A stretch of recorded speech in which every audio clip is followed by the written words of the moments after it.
Let me talk about the disadvantages of bond funds. Are they actually right for you? So let's explore the limitations of this class of funds. Number one is interest rate risk. There's that, you know, ever-present interest rate risk. Bond funds price decline when interest rate rises as the value of the underlying bond decreases. There's that inverse relationship between interest rate and bond fund prices. When the interest rate is high, bond fund prices will drop. When the interest rate is low, bond fund prices will climb, will rise. Number two is credit risk. Credit risk. If the bond issuers in the fund portfolio default, on their credit ratings, or if they are downgraded, the fund value may decline. Usually there's that regular ratings of the issuers. So they are given a particular rating, which could be downgraded depending on the performance of the company or the issuers. So if the issuers are kind of downgraded, that will affect the net asset value of the bonds, or if they default in payments, that will equally affect the overall returns of the bond fund. Number three is an expense ratio. So management fees and other expenses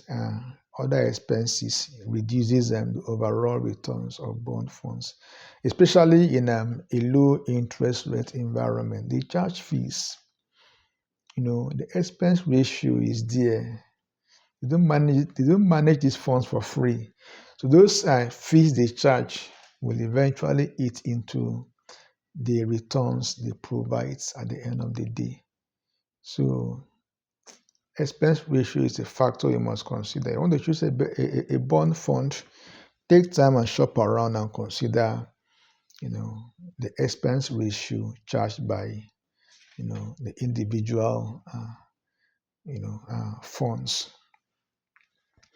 Number five is inflation risk. Bond funds may not keep pace with inflation, eroding the purchasing power of the returns over time. Sometimes discover that when the inflation is high, the inflation rate is high, so the returns obtained from bonds may not be able to keep up with inflation. Let's say inflation is 9%, all right, and the bond is providing maybe 8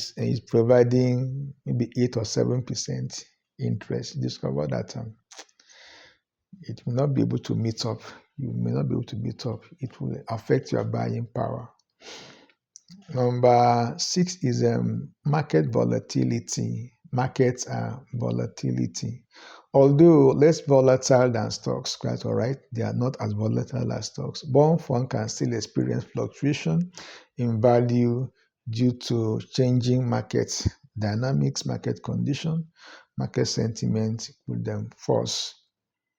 will introduce a level of volatility, in bond funds. Number seven is lack of control. Investors have no direct control over the selection of the bonds. That is the prerogative of the bond manager or the fund manager. That's the one qualified to make the decisions, to analyze the bonds, considering other factors, and then make the choice of the bonds they want to include in the portfolio. Number 8 is reinvestment risk. Reinvestment risk. If bonds within the fund mature during periods of low interest rates, reinvesting at lower yields could reduce overall return. Let's say you are holding reaches maturity, and you are paid your principal.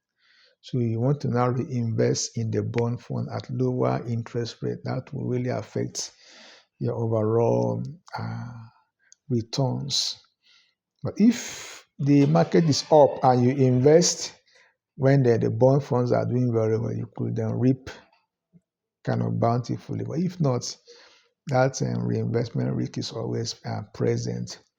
Number 9 is tax implication. Interest income and capital gains from bonds are often taxable, reducing net returns for investors in higher income bracket. For those who are in the higher income bracket and they are investors in bond funds, they will be taxed differently at a different rates than those in the low income tax brackets.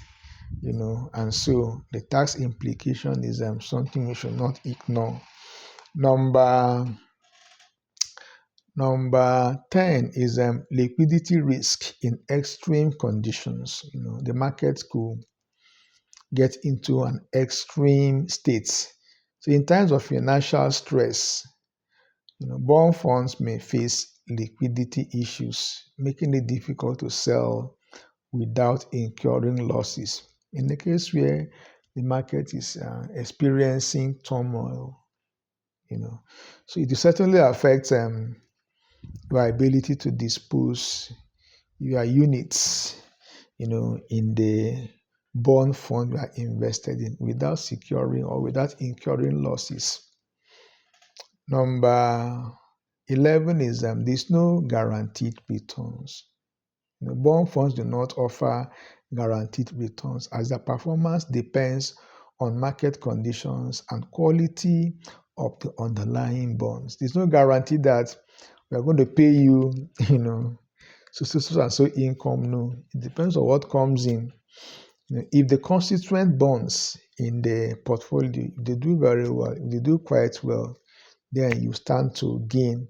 But if there are cases of defaults, the economy is down, the interest rate is high, then it will certainly affect your investment tremendously. Number 12 is potential underperformance.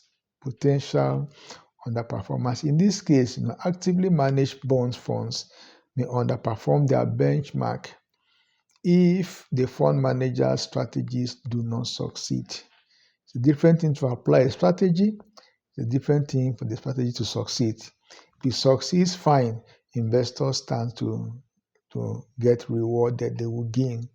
But if the strategy does not work out as planned, does not succeed, then of course they start potential for underperformance.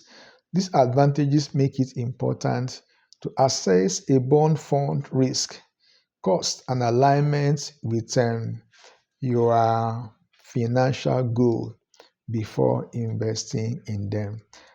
In addition to what we've just considered, I want us to understand that when it comes to when it comes to making money, creating wealth, the bond routes may not really yield much because everything is like capped. The interest rate could be capped. The face value of the bond is capped. There's no provision for appreciation, and so it's meant for those who probably have made money and they want to preserve their wealth and at the same time getting small, little, income, on returns here and there. That is an aspect of bond investing we must take into consideration.